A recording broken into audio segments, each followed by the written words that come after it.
I surveyed 200 women between 45 and 70. I asked one question. When you see a man over 60 who clearly still lifts, what do you notice first? 83% gave the same answer. And it wasn't his biceps. It wasn't his abs. It was something most men are quietly losing after 50. And if you stay to the end, I'll tell you exactly what it is. Quick check-in. Where are you watching from? Drop your city in the comments. Now look around your gym. If you're 60 or closing in on it, how many men your age actually look strong? Not bulky, just solid, capable. Like their body still belongs to them. Most guys can count them on one hand. And that's the real question. Why are there so few strong, muscular men over 60? It's not genetics. It's not bad luck. It's not aging. It's a system, a drop-off. A quiet surrender that happens year by year. And in this video, I'm going to show you the real reason it happens, the 3 lies that keep men weak, and the exact approach that works after 60 without destroying your joints. No fluff, just what actually holds up in real life. Let's start with what's happening to your body right now. Because if you don't understand the stakes, you won't take action. After 60, muscle doesn't disappear with a siren. It disappears quietly.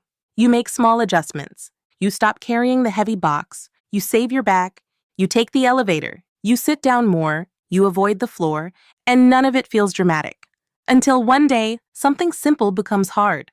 You climb stairs and feel it. You stand up and feel it. You grab a suitcase and feel it. That invisible slide has a name. Sarcopenia, age-related muscle loss. And no, this isn't just about looking softer in the mirror. Muscle is not cosmetic. Muscle is insurance. Here's the chain reaction most men don't see coming. Less muscle means less stability. Less stability means worse balance. Worse balance means a higher risk of falls. And after 60, a fall isn't embarrassing. A fall can be life-changing. I've seen it with clients. Men who were fine on paper, still working, still sharp, still independent. And then one bad moment. A slip, a misstep, a twisted knee. And suddenly, they're managing limitations. And here's the part that hits hard. Most men don't notice the decline until it shows up in their life. A guy told me, I stopped hiking with my grandkids because the trails got too hard. The trails didn't change. He did. That's what muscle loss does. It shrinks your world. And the saddest part is how quietly men accept it. Like it's inevitable. Like strength has an expiration date. Like your body is supposed to fall apart on schedule. It doesn't have to be that way. Your body still adapts after 60. It adapts slower, but it still adapts. Older adults can build real strength in a matter of weeks. Not for your age, strength, real measurable improvement. So if the biology still works, why do so few men actually follow through? Because of 3 lies, and once you see them clearly, you'll never unhear them again. Lie number 1, I'm too old to build muscle. This one sounds reasonable, because you feel different now. Recovery is slower. Your joints talk back. Your energy isn't what it was. So you assume the window is closed, but muscle is built by stimulus, not by youth. If the stimulus is appropriate, your body responds. The truth is simple. You can't train like you're 35, but you can build muscle. You just need a smarter plan. And that's what most men never learn because they quit before they get good. Lie number 2, it's too dangerous at my age. Let's be honest. You're not wrong to respect injury. An injury after 60 costs more. It costs time, sleep, confidence, momentum. But here's what's backwards. Doing nothing is not safe. Inactivity is the quiet killer. Your joints need load to stay healthy. Your bones need stress signals to stay dense. Your connective tissue needs movement. The risk isn't lifting weights. The risk is lifting weights badly, going too heavy too fast, skipping warm-ups, trying to impress someone, ignoring pain signals, training with ego instead of strategy. That's dangerous. But progressive resistance training done with control is protective. It makes you more stable, harder to break, more resilient when life hits you. Lie number 3, I don't want to look like a bodybuilder. This one is almost funny because it reveals how little people understand muscle. You don't accidentally become huge. Building serious muscle takes years. It takes structure. It takes nutrition. And for some physiques, it takes chemical help. You are not going to wake up looking like an action figure because you did squats twice a week. What you're building is functional strength, a body that feels capable, a posture that looks confident, a frame that fills out a shirt, solid forearms, a stronger back, A walk that doesn't look apologetic. That's the goal. And most men underestimate how much muscle they've already lost. So the thing that feels too much to you often looks normal to everybody else. So those are the 3 lies. But underneath those lies is something harder to admit. Fear. Fear of looking foolish. Fear of being the oldest guy in the weight room. Fear of starting over. Because lifting after 60 forces you to become a beginner again. And most men would rather protect their pride than rebuild their body. That's why the gym is full of younger men and empty of older men who look strong.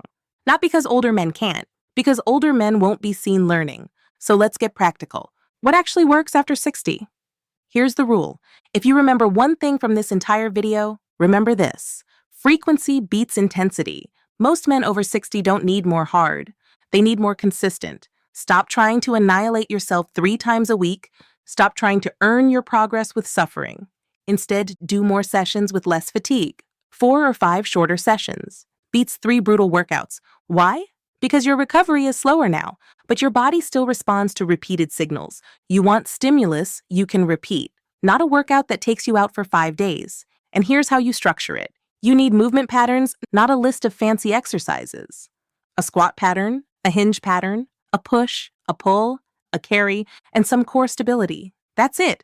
Those patterns build a durable body, and compound lifts are the best return on effort because they train strength and coordination at the same time. You don't need to live on machines. You don't need a perfect program. You need the basics done consistently, and you need to warm up every time. Not because you're fragile, because you're valuable. 5 to 8 minutes. Mobility, light sets, ramp up gradually. That's insurance. Now let's talk about intensity. After 60, you don't need to train to failure every set. That's a young man's ego game. Leave a little in the tank. Finish your sets feeling like you could do 2 more reps. That keeps joints happier, keeps recovery manageable, keeps you consistent. Because consistency is what builds muscle now. Not heroic effort. Next pillar, protein. After 60, protein isn't a nice to have. It's a requirement. And most older men undereat it. Not because they're lazy, because they don't realize they need more than they think. Your body becomes less efficient at using protein with age. So distribution matters. Don't do one big protein dinner and nothing the rest of the day. Hit a meaningful dose at breakfast, again at lunch, again at dinner. Simple, boring, effective. If you're not sure where to start, just do this. Every meal, ask one question: where is my protein? That one habit fixes more than people want to admit. Next pillar. Sleep. If your sleep is trash, your results will be trash. That's not motivational. That's biology. Sleep is where tissue repairs, where recovery happens, where your nervous system calms down. If you're sleeping 5 hours a night, you're trying to build a house during a hurricane. So if you want your training to work, protect your sleep like it's part of your program. Because it is. Now let me warn you about something. That wipes out most men right before it starts working. It's not physical, it's psychological. It happens around week 5, 6, or 7, and it's the reason most men quit. I call it the dropout phase. Here's what the dropout phase looks like. The newness wears off. You're sore more often than you like. Progress slows down. Some sessions feel worse than the last, and a voice starts whispering. Maybe this isn't for me anymore. Maybe I'm too old. Maybe I missed my chance. That voice is not wisdom. It's fear wearing a lab coat. And then the comparison trap snaps shut. You look around the gym, younger guys moving heavier weight, recovering faster, putting on visible muscle in half the time, and you feel behind. So you either do something stupid to catch up, or you quit to protect your pride. Both are mistakes. Because progress after 60 does not look like progress at 30. At 30, you can add weight every week and feel great. At 60, some weeks you maintain. Some weeks you repeat, some weeks you back off. That's not failure, that's reality. And the men who win after 60 accept reality instead of fighting it. Let me give you the mindset that survives this phase. The dropout phase is the test. Can you show up when it's boring? Can you show up when nobody notices? Can you show up when the scale hasn't moved? Can you show up when your lifts feel stagnant? Because that's the moment your identity gets built, not in the hype, in the repetition. I watched my dad go through this. He started lifting in his late 60s. And he did what most men do. He refused to modify anything. He pushed like he was still 40, same intensity, same ego, and then his shoulder gave out. not in the gym, reaching for groceries. That was the moment he finally understood it. Strength isn't about ego, it's about autonomy. So he started over, lighter loads, slower progressions, more recovery. And within months, he wasn't just stronger. He moved better than he had in years. That's the point. Training after 60 isn't punishment, it's protection. It's building a body that can handle life. Now here's what happens. When you survive the dropout phase, something shifts. First, your posture changes. Shoulders back, chest up, not because you're trying to pose, because your body is strong enough to hold itself. Then people treat you differently. Not because you look like a bodybuilder, because you look capable. And capability reads as authority. Your presence changes. You move through space like you belong there, like you're not apologizing for taking up room. You don't have to talk about it. Your body says it for you. And you stop feeling fragile. That background anxiety, the quiet fear that your body might give out, starts to fade. You stop second-guessing every movement. You stop avoiding activities. You stop managing decline. You start living. One of my clients told me something that stuck. I didn't realize I'd been shrinking myself until I stood up straight again. That's not a gym transformation. That's a life transformation. Because this isn't really about muscle. It's about independence, dignity, the ability to do what you want. Without asking for help, strength gives you options. Weakness takes them away. And the men who understand this don't stop at 70. They don't stop at 75. They keep showing up because they're not hoping their body holds up. They're making sure it does. Now remember the survey. 200 women, 83%. What did they notice first? About the man over 60 who still lifts? Presence. Not biceps, not absolute. Presence.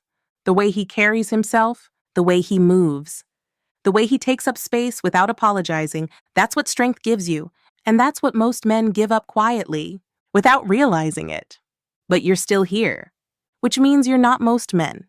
So do one thing today, not tomorrow. Today, one set, one walk into the gym, one meal with real protein, one decision that says, I'm not done. If you're over 60 and you're training consistently, comment your age and how long you've been lifting. Give someone a reason to start.